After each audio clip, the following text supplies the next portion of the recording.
Shalom saudara, Tuhan Yesus berfirman dalam Lukas 6 ayat 36, "Hendaklah kamu murah hati sama seperti Bapamu adalah murah hati." Dalam edisi Voice of Pentecost hari ini, kita akan membahas mengenai memberi dalam kemurahan hati. Tahukah saudara, memberi dalam kemurahan hati bukan hanya bersifat horizontal di antara sesama manusia, namun juga bersifat vertikal kita kepada Tuhan. Pemberian secara vertikal ini bukan berarti secara literal memberikan langsung kepada Tuhan, melainkan melalui gereja sebagai wakil Tuhan yang merupakan institusi yang sah dan valid untuk mengelola segala bentuk persembahan jemaat yang mereka berikan sebagai persembahan kepada Tuhan, guna perluasan pekerjaan Tuhan dan kerajaannya di muka bumi. Dalam Malayaki 3 ayat 10, bangsa Israel diperintahkan untuk membawa persembahan ke dalam rumah perbendaharaan atau bait Allah. Dalam Markus 12 ayat 41-44, Tuhan Yesus memperhatikan orang-orang yang memberi di bait Allah. Pada masa gereja mula-mula di Kisah Rasul 4 ayat 32-37, jemaat membawa persembahan mereka ke hadapan rasul-rasul, dan pada prinsipnya Tuhan Yesus mengajarkan kita untuk memberi persembahan kita ke dalam rumah ibadah atau gereja. Dalam 2 Korintus 8 ayat 1-5, Rasul Paulus memuji jemaat Makedonia bahwa meskipun dalam berbagai penderitaan, sukacita mereka malah meluap. Meskipun mereka sangat miskin, namun mereka sangat kaya dalam kemurahan hati. Sehingga mereka dapat memberi bahkan melampaui kemampuannya. Pemberian yang melampaui logika dan melampaui hitung-hitungan ekonomi manusia hanya dapat dilakukan karena kemurahan hati. Kemurahan hati ini berasal dari pengenalan akan kasih karunia Tuhan, bahwa Ia yang oleh karena kita menjadi miskin, sekalipun Ia kaya, supaya kita menjadi kaya oleh karena kemiskinannya. Dan untuk membuat semua itu terrealisasi, Tuhan Yesus rela mati untuk kita karena Dia mengasihi kita. Alkitab berkata dalam Yohanes 15 ayat 13-14a, "Tidak ada kasih yang lebih besar daripada kasih seorang yang memberikan nyawanya untuk sahabat-sahabatnya. Kamu adalah sahabatku." Karena Tuhan Yesus lebih dahulu mengasihi kita dan kita mengasihi Dia, inilah yang mendorong kita untuk memberi dalam kemurahan hati. Bagi orang yang suka hitung-hitungan, akan sulit memahami konsep kemurahan hati. Hal ini dapat kita lihat dari apa yang disampaikan oleh Tuhan Yesus ketika pemilik kebun anggur membagikan upah yang sama, masing-masing 1 dinar kepada para pekerja yang bekerja di kebun anggurnya. Mulai dari yang masuk terakhir hingga masuk terdahulu. Mereka yang masuk bekerja terdahulu protes dan merasa diperlakukan tidak adil. Sekalipun pemilik kebun anggur sudah memberikan upah sesuai dengan kesepakatan. Mengapa mereka protes? Karena iri hati. Mereka yang tidak memiliki kemurahan hati akan cenderung menjadi iri hati. Bagaimana dengan kita? Bukankah sama seperti jemaat Makedonia dan jemaat Korintus, kita juga telah mengenal kasih karunia Tuhan Yesus? Adakah pengenalan akan kasih karunia tersebut membuat kita menjadi kaya dalam kemurahan hati sehingga kita dapat memberi melampaui kemampuan, bahkan pemberian yang melampaui logika? Prinsip memberi dalam kemurahan hati seharusnya diterapkan dalam keseharian hidup suami istri dalam rumah tangga. Memberi dalam kemurahan hati dilandasi karena suami dan istri saling mengasihi, karena kasih Kristus telah mengikat mereka. Paulus dengan inspirasi Roh Kudus dalam Efesus 5 ayat 25 menyatakan, "Hai suami, kasihilah istrimu sebagaimana Kristus telah mengasihi jemaat dan telah menyerahkan dirinya baginya." Kalau dirinya sendiri saja rela diserahkan bagi istrinya, bukankah materi, harta, dan lain-lain sebenarnya menjadi hal yang terlalu kecil untuk diberikan? Selain itu, contoh praktek memberi dalam kemurahan hati sudah dipraktekkan di gereja kita GBI Jalan Gatot Subroto dalam memberikan persembahan sulung setiap tahun. Bukan dengan paksaan, tetapi menurut kerelaan hati dan kekayaan kemurahan hati dari jemaat. Persembahan sulung adalah berkat dari Tuhan, yaitu seluruh gaji dan penghasilan yang kita terima di bulan Januari dan kita persembahkan di bulan Februari. Tanpa kemurahan hati, tidak mungkin seseorang akan memberikan persembahan sulung kepada Tuhan. Sudah banyak kesaksian dari orang-orang yang memberikan persembahan sulung dari kemurahan hatinya. yang membuktikan pemeliharaan dan penyertaan Tuhan senantiasa ada. Bahkan mereka menerima berkat berkelimpahan. Kita percaya Tuhan memperhitungkan mereka yang taat melakukan firman-Nya. Memberikan persembahan sulung menjadikan kita pribadi-pribadi yang semakin diperkaya dalam kemurahan hati dan semakin merasakan kasih karunia Tuhan. Untuk penjelasan lebih lanjut dari tim teologi kami, saudara dapat scan QR Code yang tersedia. Selamat memberi dalam kemurahan hati dan Tuhan Yesus memberkati.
Kau terindah, selamanya ku menyembahmu. Ku membawa hidupku, inilah persembahanku untuk Yesusku yang terindah. Selamanya ku menyembahmu, ku membawa hatiku. Hanya Engkau di hidupku, Yesusku, Kau terindah, selamanya ku menyembahmu. Ku membawa hidupku, inilah persembahanku, Tuhan.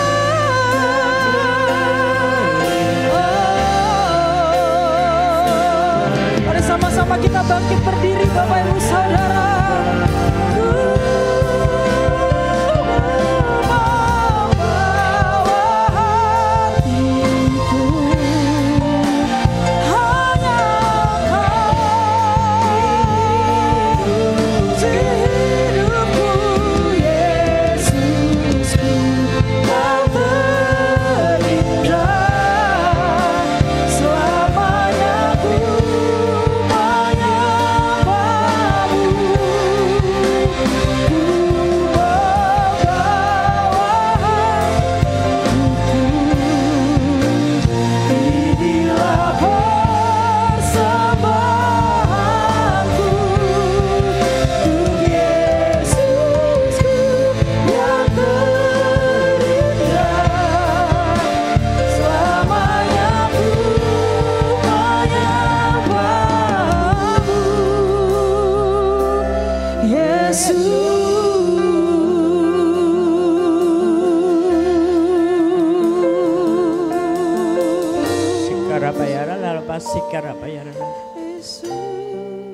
Inilah penyembahan kami Tuhan.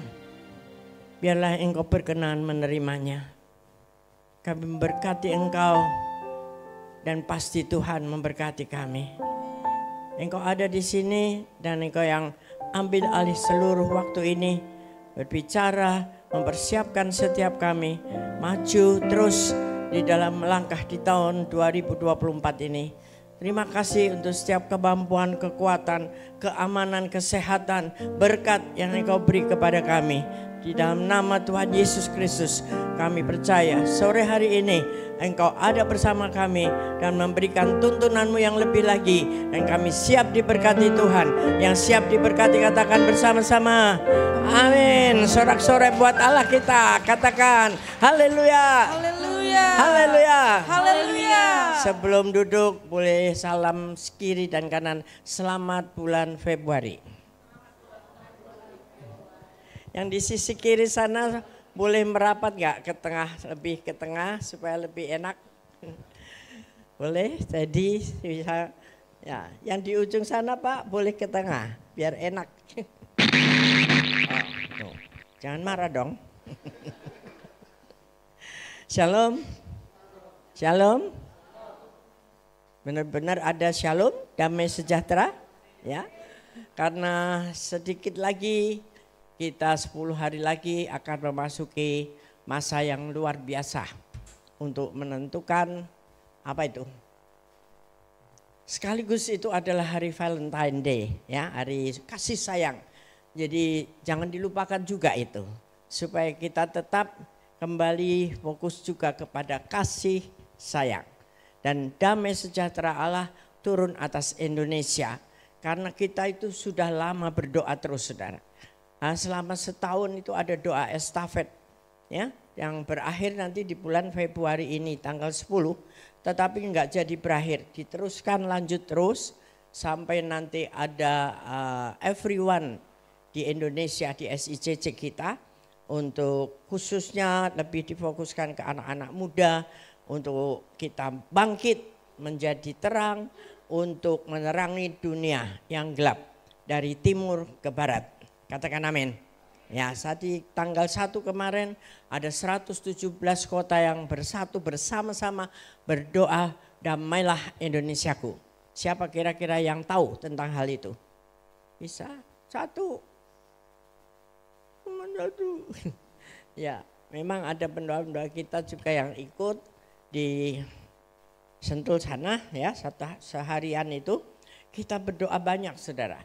Dan akhirnya 14 Februari sudah mendekat dan kita percaya siapapun yang terpilih adalah pilihan Tuhan.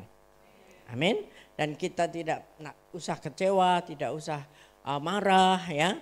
Kita percaya bahwa Tuhan yang pilih pasti itu yang terbaik buat Indonesia. Ya. Jadi syukuri aja apapun yang terjadi. Dan damai di bumi, damai di Indonesia pasti terjadi. Nah, 1 bulan ini kita sudah lalui di tahun 2024 dan memasuki hari keempat dari bulan Februari. Artinya makin dekat dengan kedatangan Tuhan kembali. Siapa yang setuju katakan amin. Ih, lesu banget kan. Sudah percaya enggak? Makin hari berarti makin dekat dengan kedatangan Tuhan kembali kedua kalinya ya, ke bumi ini. Itu sudah pasti terjadi. Cuman hari, tanggal, waktunya tidak pernah orang tahu. Ya, tapi tanda-tandanya orang tahu. Artinya kehidupan dunia makin memburuk, saudara. Ya, kalau kita melihat dunia yang tadinya kota-kota besar, negara-negara besar yang dicatat sebagai negara Kristen, sekarang sudah enggak lagi tuh ya. Saya semalam dapat kiriman video itu keadaan di Philadelphia tuh yang bekas ibu kota daripada USA. Itu adanya itu orang-orang di daerah itu disebut daerah zombie. Karena manusia-manusia seperti zombie.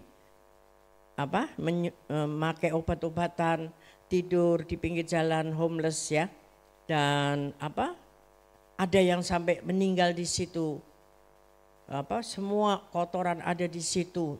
Nggak kebayang kalau itu bagian dari Amerika. Puji Tuhan, Indonesia tidak seburuk itu. Katakan amin. Karena apa? Amerika sudah meninggalkan penyembahan kepada Tuhan. Dia sudah seperti Sodom dan Gomora yang mengiyakan segala acara dunia ini. LGBT sudah lama disahkan. Ya, kejahatan apa saja, pemilikan senjata boleh, semua boleh. Nah, itulah keadaan dunia. Inggris juga, Eropa juga. Kehidupan semua hancur, lebih buruk daripada ekonomi di Indonesia ini. Oleh karena itu pasti Tuhan membedakan orang yang beribadah kepada Tuhan dan yang tidak. Nah, makanya kemarin dalam pertemuan doa dengan Pak Niko diambil judul yang digarisbawahi adalah menjadi murid. Dan tidak hanya stop sampai menjadi murid, tapi menjadi murid yang berjuang. Karena hanya murid yang akan masuk surga. Nah, kita lihat dulu diagram yang ada. Boleh Kak Richard diagramnya satu dulu, ya boleh agak besar dikit. Ya, ini diagram dalam perlombaan atau pertandingan. Yang paling banyak jumlahnya adalah apa? Penonton. Lalu kemudian peserta atau pemain atau atlet lumayan banyak tapi tidak banyak sekali tentu saja. Ya, kalau sepak bola ya 11 dan 11 hanya 22 orang. Lalu yang menang lebih sedikit lagi kan? Ya, berapa? Kalau sepak bola satu tim 11 orang. Tapi kalau kayak badminton, tenis 1 orang menangnya. Atau dari bagian yang lain 1 lagi. Sedikit yang menang. Nah, kita kemarin sudah mengakhiri tema kita bangkit menjadi pemenang. Sudah lulus semuanya, amin? Amin, ya. Tapi jangan sekarang kalah lagi, sudah ganti menjadi teranglah. Ya, kita diharapkan menjadi terang. Nanti kita bahas tentang itu berikutnya, diagramnya masih. Nah, hubungan manusia dengan Kristus. Dengan Kristus, ya. Nah, kalau seperti penonton, kalau kita di kehidupan Kristen ini banyak pengagum, saudara. Seperti penonton, pengagum Kristus. Bahasa kerennya itu Jesus freak. Jadi di mana ada mujizat, KKR datang sampai ke mana-mana, kota-kota yang lain datang, bahkan sampai ke negara lain untuk nonton, saudara. Melihat apa yang terjadi. Wah, orang mati dibangkitkan, orang sakit disembuhkan, ya, orang lumpuh berjalan. Tapi sampai di rumah dia tidak mengalami apa-apa, tidak mengalami perubahan. Hanya senang nonton mujizat-mujizat yang terjadi. Lalu tersaring lagi dari mereka itu menjadi percaya Kristus. Artinya oh ya Tuhan bisa berbuat banyak hal. Aku percaya dan menjadikan dia sebagai juru selamatku. Itu sedikit juga. Lebih sedikit jauh daripada yang pengagum. Ya, seperti pemain tadilah. Pemain olahraga atau lomba. Nah, yang lebih sedikit lagi adalah murid Kristus. Karena murid ini harus mengalami banyak proses belajar. Sebagai murid kita juga tidak bisa hanya duduk di bangku lalu bel pulang selesai di rumah nggak ngapa-ngapain, pasti tidak lulus. Pasti tidak akan naik kelas. Jadi banyak hal ya, kalau dulu banyak PR-nya, pulang sekolah anak harus ngerjain PR, masih ada lagi harus belajar, ada lagi harus bikin apa, berjuang. Terus masih ada lagi. Nah, ini untuk orang Kristen di dalam lingkungan kita sendiri. Kristen yang paling banyak tapi tidak ke gereja. Ada nggak kira-kira di sini? Nggak ada ya? Karena saudara ada semua di sini kan? Tiap minggu datang nggak? Tiap minggu apa tiap bulan? Kalau tiap bulan tuh yang di kelompok 2. Ya, Kristen ke gereja kira-kira kurang lebih 1 kali sebulan. Yang penting udah setor muka sebulan sekali ya. Mungkin bawa persembahan, bawa perpuluhan mudah-mudahan gitu. Udah selesai itu nggak perlu tiap minggu. Ya, enakan sisanya untuk apa saudara? Banyak hal, jalan-jalan ya, apalagi kalau lagi diberkati ya, nginep-nginep, pesta-pesta, undangan A, undangan B dan sebagainya sampai Tuhan itu, ibadah itu adalah kita bertemu dengan siapa sih? Dengan Tuhan loh. Bukan temu dengan saya atau Pak Hun atau Anto ya. Bukan. Nah, makanya harus ngerti kita kenapa kita harus beribadah. Karena kita itu katanya mencintai Tuhan Yesus. Dan Tuhan lebih dulu mencintai kita. Menyelamatkan kita dari lumpur dosa. Dipindahkan dari gelap ke terang, mendapatkan keselamatan kekal bersama dia. Tapi kalau enggak jadi murid, kita tidak dapat itu. Jadi supaya kita diingatkan kembali di kelompok yang mana kita ini. Ya, saya percaya karena sudah menjadi pemenang, tentunya ya menjadi murid yang luar biasa dan akhirnya kita memuridkan orang lain. Amin. Ya, satu lagi ada lagi murid yang tangguh. Jadi murid tidak hanya stop murid tapi murid yang tangguh. Apa itu? Rutin ke gereja dan memiliki komunitas di luar ibadah. Artinya tidak cukup 1 kali 1 minggu. Saudara punya komunitas lagi supaya di tengah-tengah minggu ini yang 7 hari kali 24 jam banyak hal bisa terjadi.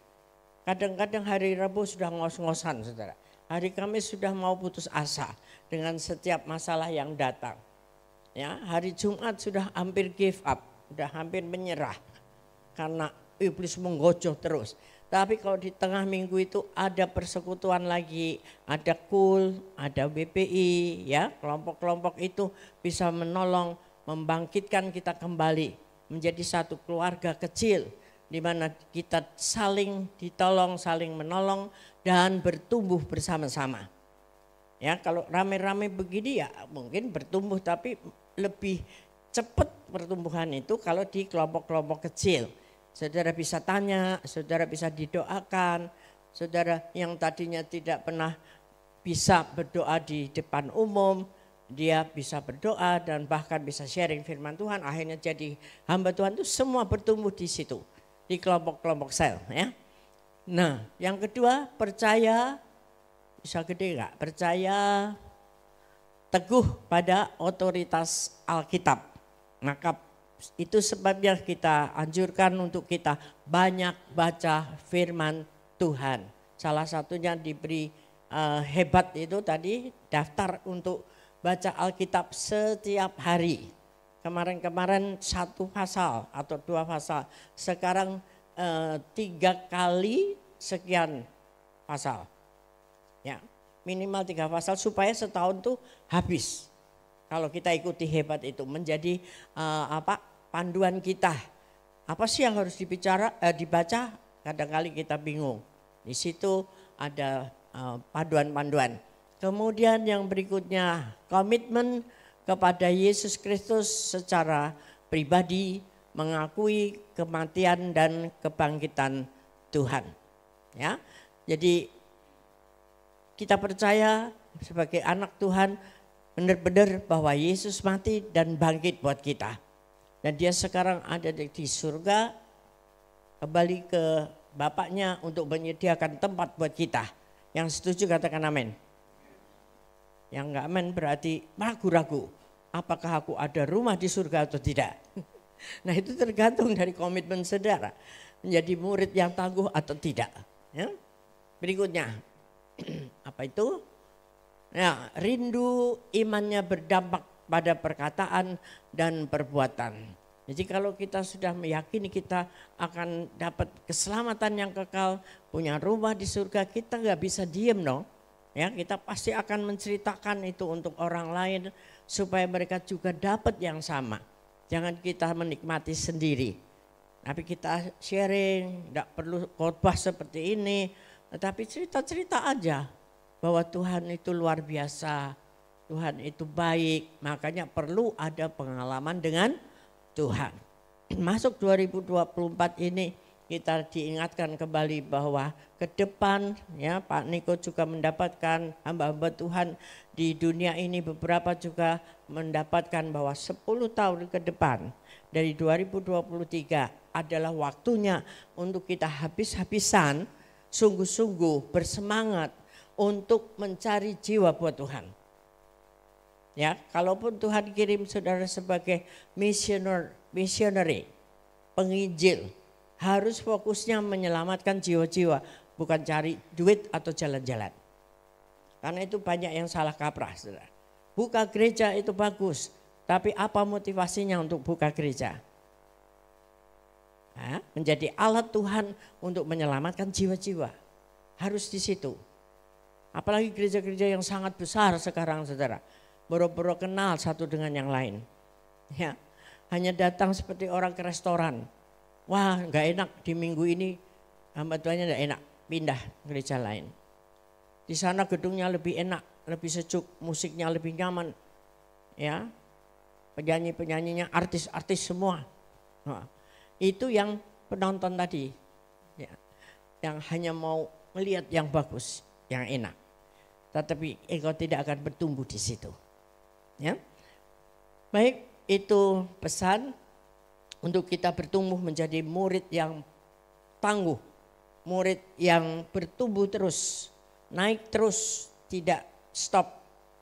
Artinya kalau mahasiswa itu enggak lulus-lulus, mahasiswa abadi.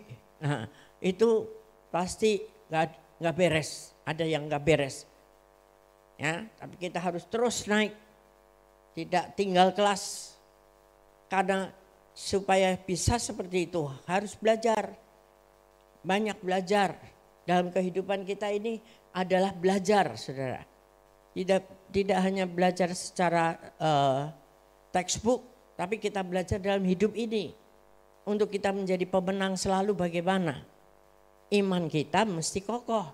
Nah, ini ada tips beberapa hal dari Pak Diko kemarin untuk terus menjadi terang itu bagaimana? Bukan terang yang biarpet seperti lampu Natal. Hari ini terang, nanti besok kalah, mati lampunya, tidak menjadi terang, tidak menjadi contoh. Ya, misalnya marah-marah, berantem di jalanan, nah itu tidak menjadi terang. Tapi terangnya harus terus. Namanya itu konsisten, nomor 1. Amin. Ya, perhatikan ini loh. Ini masa-masa kita tidak bisa sembarangan dengan kehidupan kekristenan kita. Karena sudah wujudnya harus jadi terang. Nah, terang itu kalau tidak menerangi buat apa? Percuma, ya. Kalau lampu ini kita tutupin dengan lampu apa? Kotak atau kain hitam, dia jadi terang apa enggak? Enggak, redup-redup. Ya. Saudara lebih sedang duduk di ajeb-ajeb, terang-terang yang semu-semu begitu, enggak bisa lihat satu dengan yang lain supaya bisa melakukan apa saja, atau seterang ini. Itu pilihan. Ya. Dan Andalah yang jadi terang itu. Terang yang seterang-terangnya. Ya. Dan orang lain akan melihat apa yang kita perbuat. Dan mereka akan melakukan hal yang sama. Itu artinya kita menjadi berkat. Menarik banyak jiwa untuk datang kepada Tuhan. Ya. Nah, api itu harus terus menyala. Imamat 16 ayat 12 sampai 13. Imamat 16. Nah, mari kita baca bersama-sama ayat ini 1, 2, 3. Api yang di atas mezbah itu harus dijaga supaya terus menyala. Jangan dibiarkan padam. Tiap-tiap pagi imam harus menaruh kayu di atas mezbah, mengatur korban bakaran di atasnya dan membakar segala lemak korban keselamatan di sana. Ya. Harus dijaga supaya api tetap menyala di atas mezbah, janganlah dibiarkan padam. Itu mezbah zaman dulu memang pakai perapian, pakai api ya yang harus terus dinyalakan, dijaga, tidak boleh padam. Nah, sekarang mezbahnya itu bukan itu. Mezbahnya itu adalah bait Allah, adalah tubuh kita, hati kita. Amin. Semua sudah tahu bahwa tubuhmu adalah rumah Allah, di mana roh Allah tinggal dalam kita. Nah, itu api yang di dalammu itu, api Roh Kudus itu yang tidak boleh padam. Jadi nomor 1, api itu adalah api Roh Kudus. Kalau ada api Roh Kudus, hidup kita itu selalu bersemangat, bergairah, untuk selalu ceria, untuk selalu bercerita kepada orang lain tentang kebaikan Tuhan, tentang ajaibnya Tuhan, kasih Tuhan, bukan mujizat, saudara. Mujizat boleh kita alami, perlu, tetapi bukan fokusnya kepada mujizat. Karena ketika nanti satu waktu kita tidak mengalami apa yang kita doakan, kita akan meninggalkan Tuhan, akan meninggalkan iman kita. Nah, ikut Yesus jadi murid tadi, diproses di dalam masalah-masalah kesulitan-kesulitan, ujian namanya. Tapi di dalam ujian itu Tuhan tidak meninggalkan kita. Katakan amin. Itu yang penting. Dan engkau terus kokoh kuat. Sehingga iman kita tertanam terus berakar ke dalam. Dan bertumbuh ke atas. Mengeluarkan buah jadi berkat buat orang lain. Itu api Roh Kudus harus terus menyala di dalam hidup kita. Ya. Ini dicek apakah kita selalu bersukacita walaupun ada masalah yang tidak enak. Masing-masing kita. Ya. Yang kedua yang kita harus lakukan adalah api kedua adalah api kasih. Kasih mula-mula. Ketika kita jatuh cinta awal, ya sesama pacaran, ini nanti mau Valentine, ya pasti punya pacar beli bunga, ya enggak? Pasti pengen ketemuan, pasti mungkin merayakan itu, ditunggu-tunggu waktunya untuk bertemu. Nah, kasih mula-mula kita juga kepada Tuhan itu bagaimana? Masih menyala-nyala? Mungkin ada yang lahir Kristen atau lahir di gereja bahasa saya. Lahir dari kandungan yang orang tuanya sudah Kristen dari awal. Nah, ini lebih bahaya. Karena mungkin kau tidak tahu kapan engkau lahir baru. Tetapi ceknya gampang. Apakah hidupmu damai sejahtera terus, bersemangat terus bersama Tuhan, mengandalkan Tuhan setiap saat atau tidak? Suka, doyan, memuji, menyembah Tuhan atau bosan? Itu aja ceknya. Kalau kita bilang aku cinta Yesus, apa yang kita lakukan kalau kita cinta seseorang? Gitu dong. Gampang aja. Ya. Kalau kita bilang cinta, tentu kita itu melakukan yang dia suka. Benar gak? Nah, kalau kita tiap hari berantem, ribut aja dalam rumah tangga, kira-kira menyenangkan Tuhan atau tidak? Ya, kalau kita disalib di jalanan, wah kejar mengejar. Sampai akhirnya ada yang dibunuh itu satunya. Kemarin belum lama itu ya. Di tetanggaan, ya. Dia kejar di jalanan, tembak mati. Bertetangga, saudara. Nah, yang seperti itu apakah itu menyenangkan Tuhan? Kita bisa bilang, I love you Jesus. Tuhan bilang, Fred. Apa kayak gitu? Cinta Yesus, memalukan Yesus. Anak Tuhan loh, anak Tuhan. Itu. Ya. Nah, berikutnya adalah api doa, pujian, penyembahan itu tadi. Jadi 3 ini kita harus nyala terus. Api Roh Kudus, api kasih kita, dan api doa, pujian, penyembahan. 24 jam. Loh, kita harus doa terus 24 jam. Bukan, tetapi posisi kita, lifestyle, cara hidup kita selalu menyenangkan Tuhan. Selalu mengucap syukur. Selalu memuji Dia dalam hati kita, bisa enggak? Di jalanan kita sedang ujian, bisa enggak memuji Tuhan? Mungkin ibu, bapak lagi masak, bisa enggak memuji Tuhan? Bisa ya bu? Bisa enggak? Wah nanti kepedesan, keasinan bu. Enggak lah, ya. Terima kasih Tuhan untuk pekerjaan, berkat yang Tuhan beri sehingga aku mampu untuk bisa membuat masakan yang enak. Itu makin enak masakannya, saudara. Percayalah, ibu-ibu ya, nunggu suaminya pulang masakin dulu. Di situ memuji, menyembah Tuhan. Yang nggak bisa masak jadi enak masakannya. Ya, walaupun bumbunya sederhana, percaya. Tidak ada yang mustahil bagi Tuhan. Yang penting kita menyenangkan Tuhan. Amin. Ya, itu ya. Jadi pertama konsisten untuk kita terus menjadi terang. Yang kedua adalah hidup berjaga-jaga. Yang bulan akhir tahun dan awal tahun kemarin saya sampaikan juga tentang berjaga-jaga. Seperti 5 gadis yang bodoh dan yang bijaksana. Yang berjaga-jaga yang mana nih? Yang bijaksana, karena apa? Bedanya apa nih? Si 5A sama 5B. Bawa minyak. Artinya bawa minyak itu adalah berjaga-jaga. Kapan aja datangnya sang mempelai, ini kan perumpamaan tentang kedatangan Tuhan Yesus sebagai mempelai laki-laki. Nah 5 gadis ini dan 5 gadis itu beda. Walaupun mereka semua pengikut. Nah itu tadi ada yang nonton. Mau lihat gimana nih ya Tuhan datangnya. Iseng-iseng aja tapi itu semua Kristen. Kenyataannya yang 5 tersisihkan. Separuh artinya.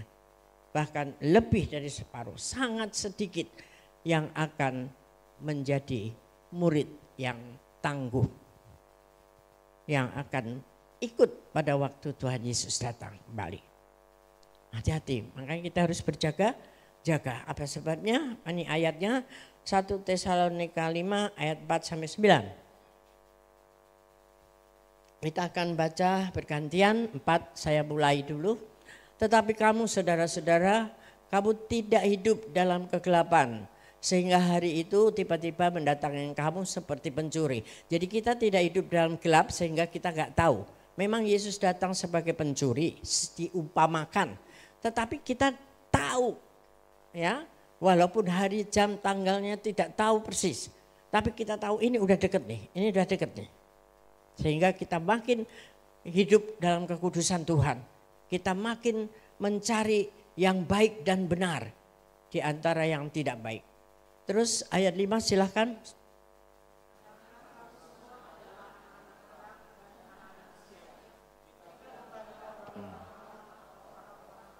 Nah, saudara, anak terang, anak siang, jadi kelihatan, menerangi, bukan anak kegelapan.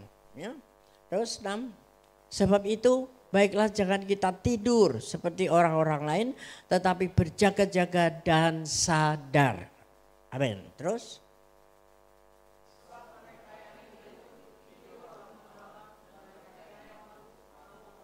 Nah, itu kerjaannya orang malam. Tapi kita tadi adalah orang siang. Kerja terus, berjaga-jaga terus. Ya, supaya kita waspada, tidak sampai tertinggalkan. 8. Tetapi kita yang adalah orang-orang siang, baiklah kita sadar, berbaju zirahkan iman dan kasih, dan berketopongkan pengharapan keselamatan. Kita orang siang. Ya, 9 bersama-sama. Karena Allah tidak menetapkan kita untuk ditimpa murka, tetapi untuk beroleh keselamatan oleh Yesus Kristus Tuhan kita. Yang setuju katakan amin.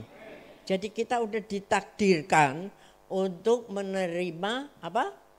Keselamatan dari Yesus Kristus. Tidak menerima murka Allah. Makanya harus jadi murid yang nurut sama Tuhan. Yang terus belajar, yang mau ditegur. Kalau murid itu ditegur gak sama guru? Tegur. Misalnya murid duduk di bawah gitu, di kolong. Ditegur gak? Kalau gak ditegur pasti dia besok akan duduk begitu lagi. Dan mau jadi anak apa? Seperti itu. Ya, manjat-manjat, kursi, meja dipanjat. Didiemin aja sama gurunya kah? Pasti tidak. Ya, jadi kita mau ditegur untuk menjadi murid yang berjuang dan tangguh di dalam Tuhan. Satu dia ayat lagi, Wahyu 3 ayat 3b. Karena itu ingatlah bagaimana engkau telah menerima dan mendengarnya.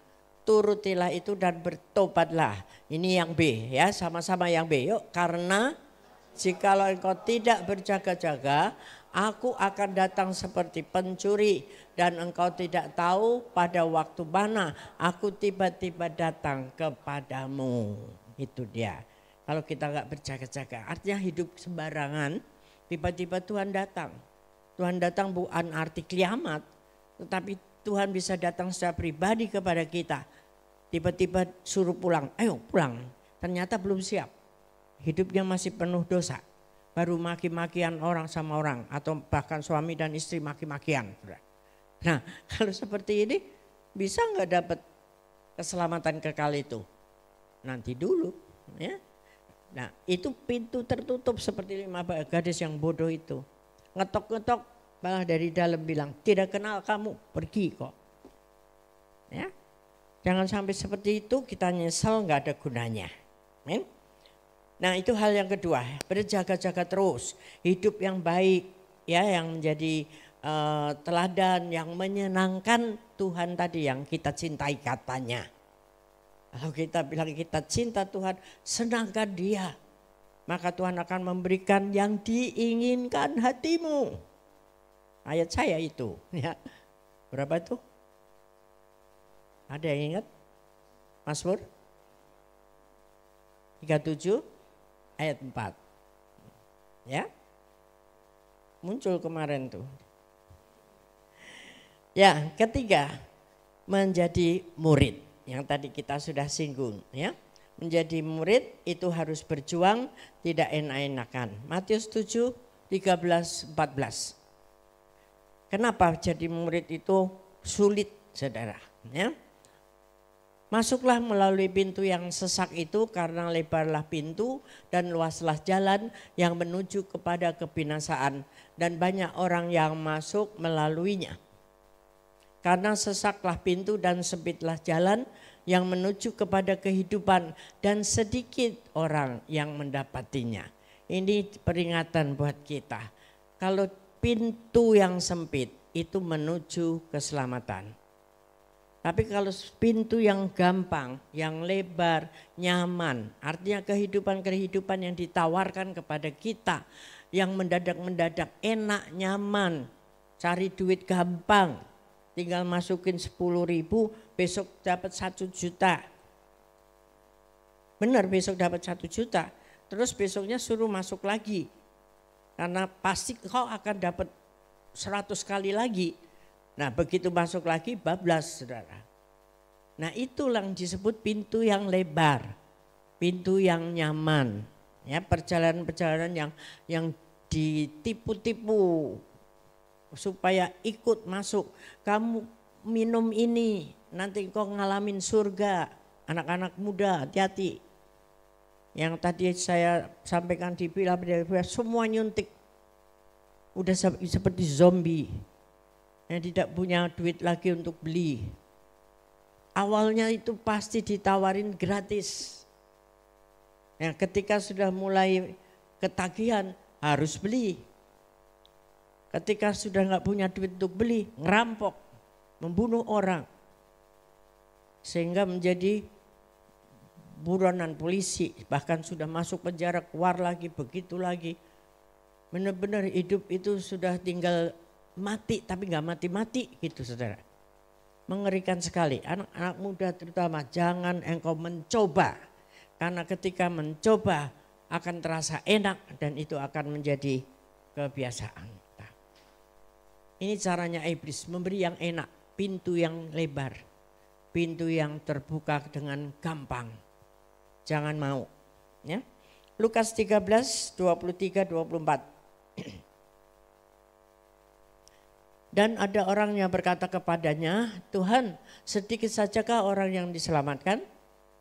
Jawab Yesus kepada orang-orang di situ, berjuanglah untuk masuk melalui pintu yang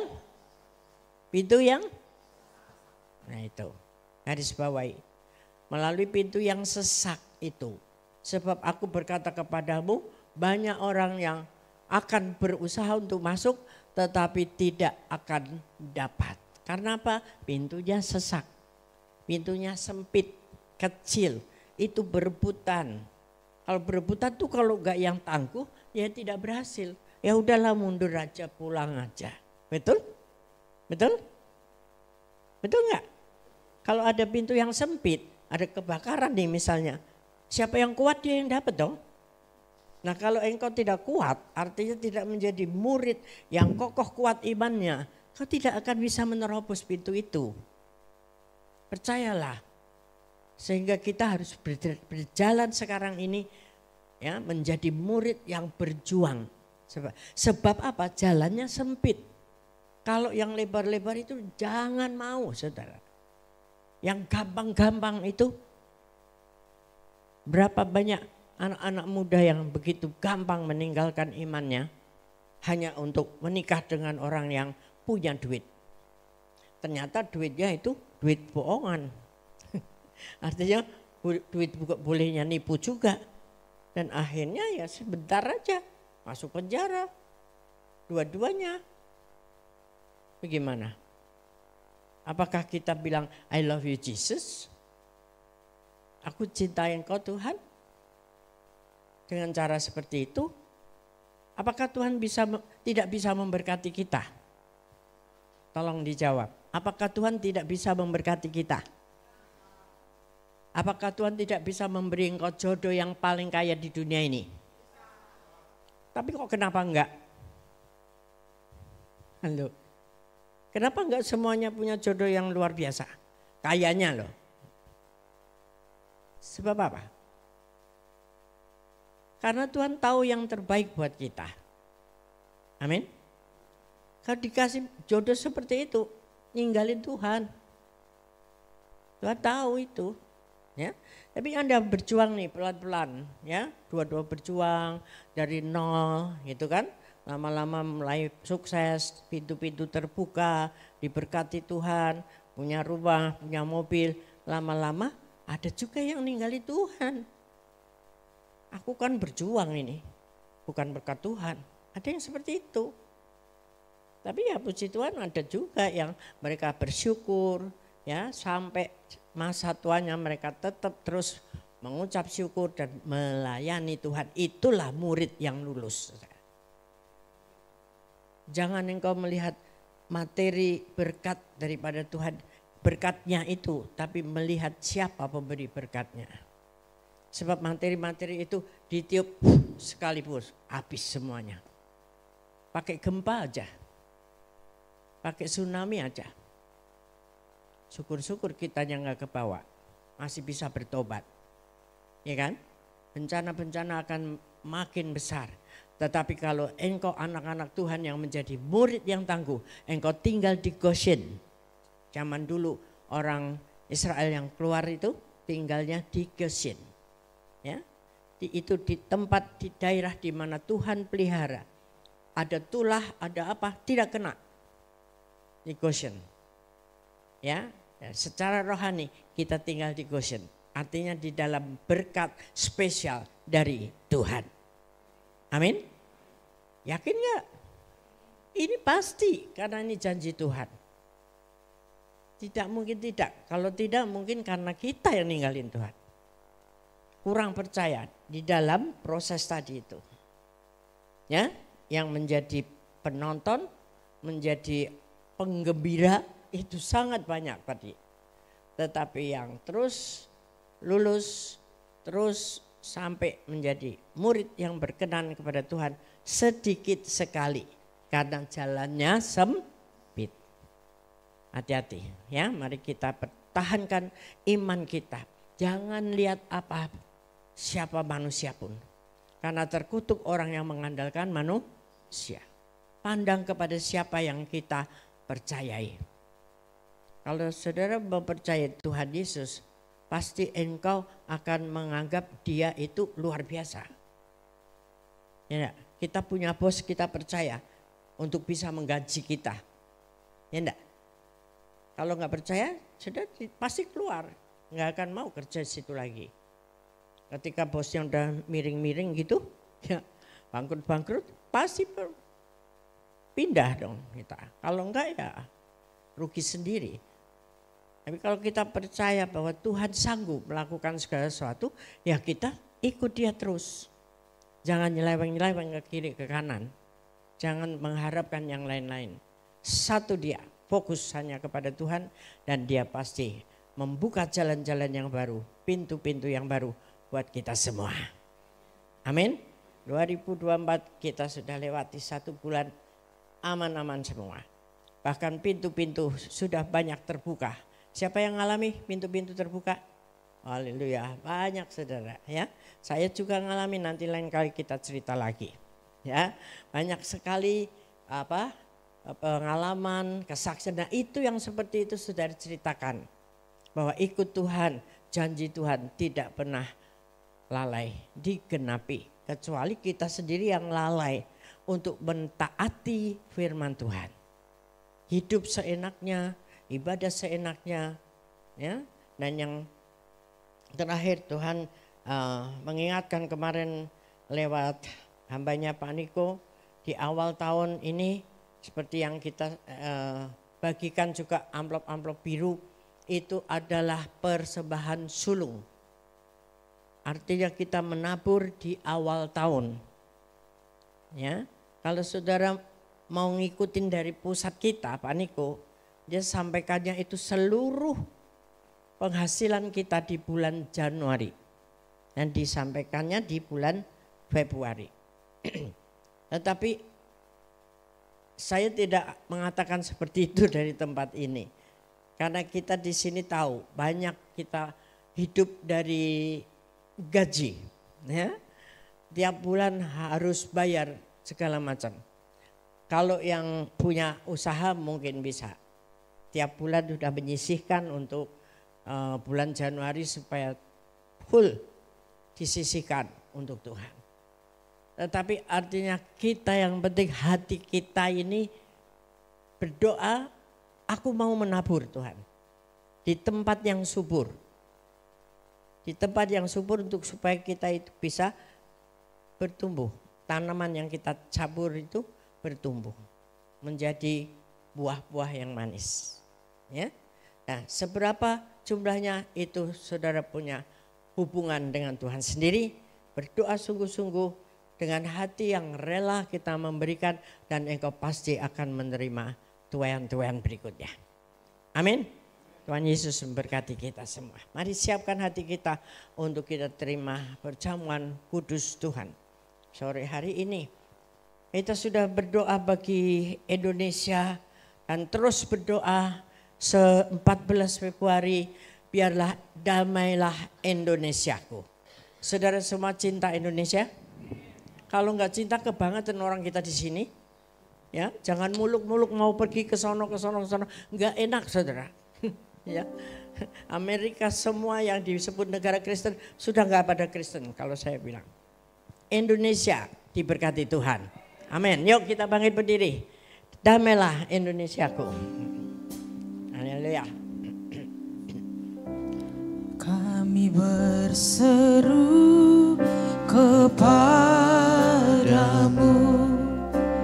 Kami memohon padamu. Pulihkan negeri tercinta. Sembuhkan bangsaku. Mari ulang lagi.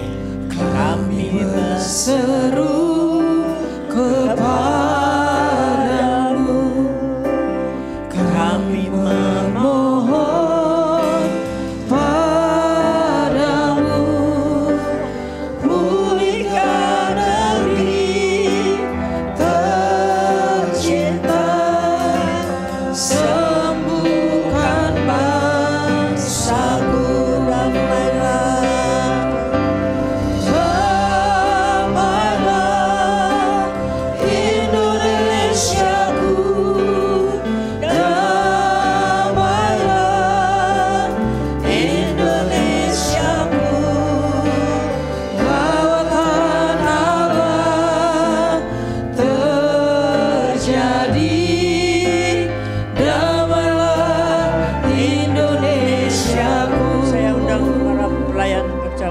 Damailah.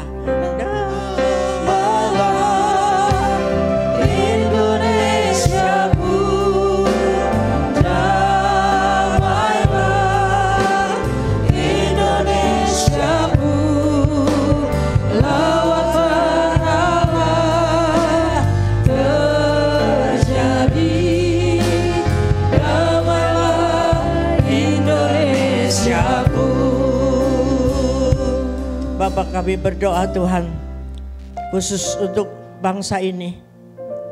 Bangsa Indonesia adalah milik-Mu Tuhan. 14 Februari kami semua akan menentukan pemimpin buat kami Tuhan. Engkau tolong kami Bapak, lawat bangsa ini supaya mereka menentukan pilihan yang dari Tuhan. Dan tidak ada chaos, tidak ada masalah-masalah yang besar. Semua damai karena Tuhan melawat Indonesia. Terima kasih Bapak. Mari kita akan persiapkan hati kita. Buka hatimu, lawatan Roh Kudus ada. Api Roh Kudus ada.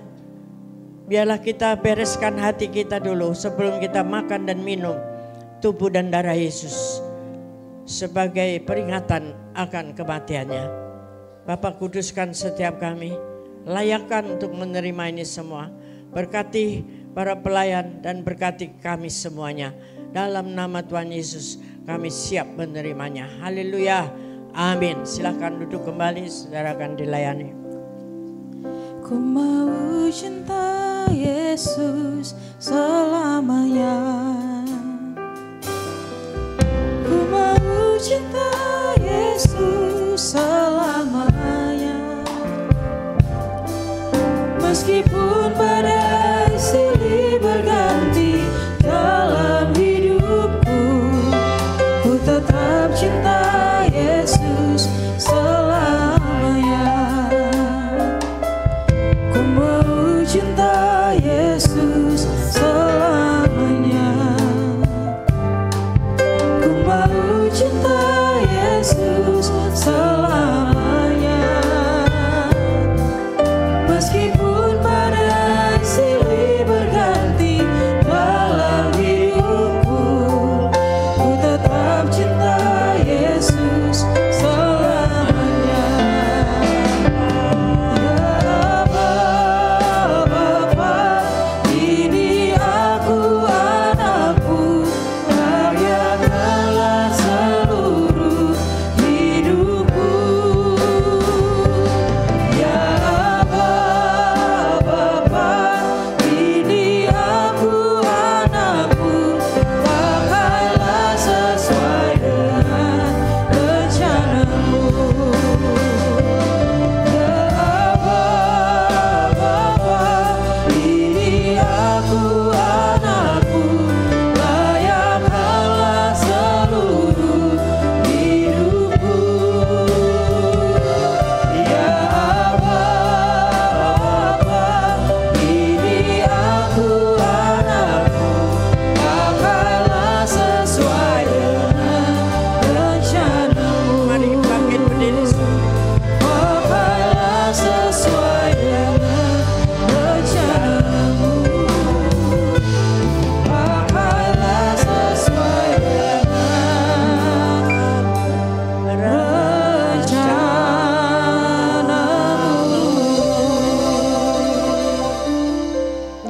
Saudara, perhatikan ayat-ayat ini lebih dahulu.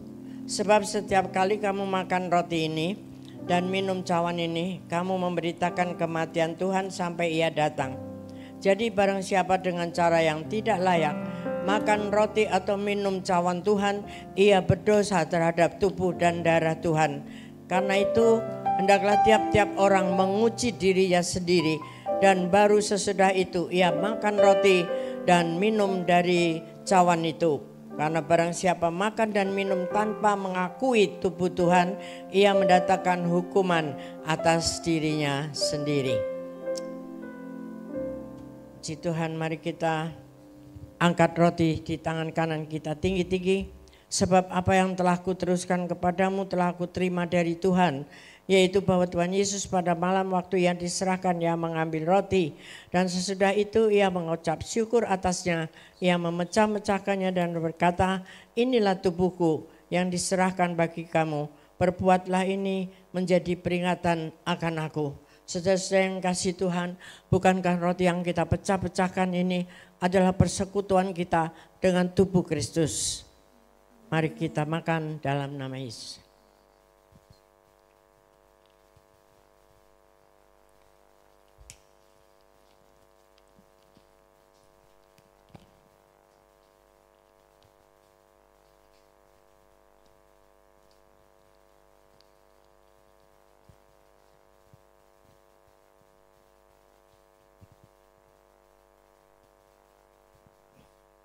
Mari angkat cawan di tangan kanan tinggi-tinggi.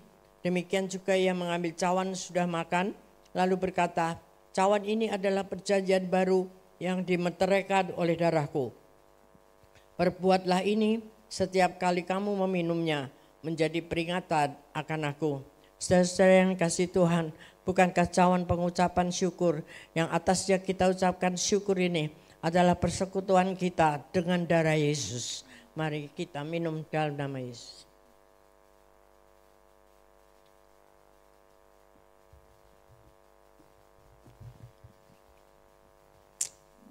Haleluya, naikkan syukur kepada Tuhan dengan kata-kata saudara. Ucap terima kasih kepada Tuhan. Haleluya, terima kasih Tuhan. Terima kasih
puji dan syukur hanya bagimu Tuhan. Karena Engkaulah yang menebus, menyelamatkan kami semua. Menjadikan kami anak-anak-Mu dijauhkan dari segala dosa-dosa kami ya Tuhan. Biar Engkau mengampuni kami tuntas hari ini Bapa. Sehingga semua perselisihan, masalah-masalah dalam kehidupan kami boleh diselesaikan di kayu salib-Mu.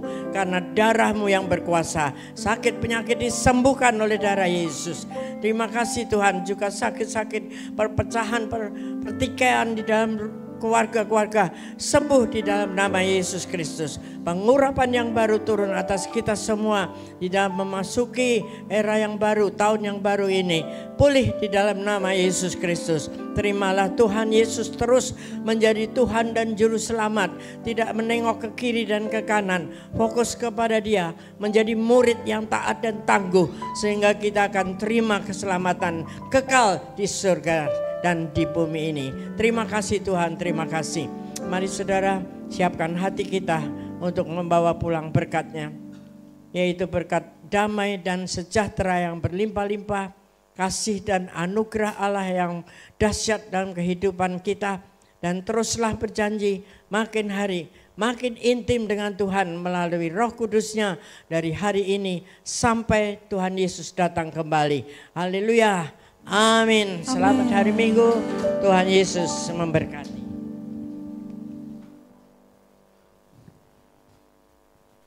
Untuk ibadah ketiga kita telah selesai Bapak Ibu Saudara. Silakan bersatu sejenak sebelum meninggalkan ruang ibadah.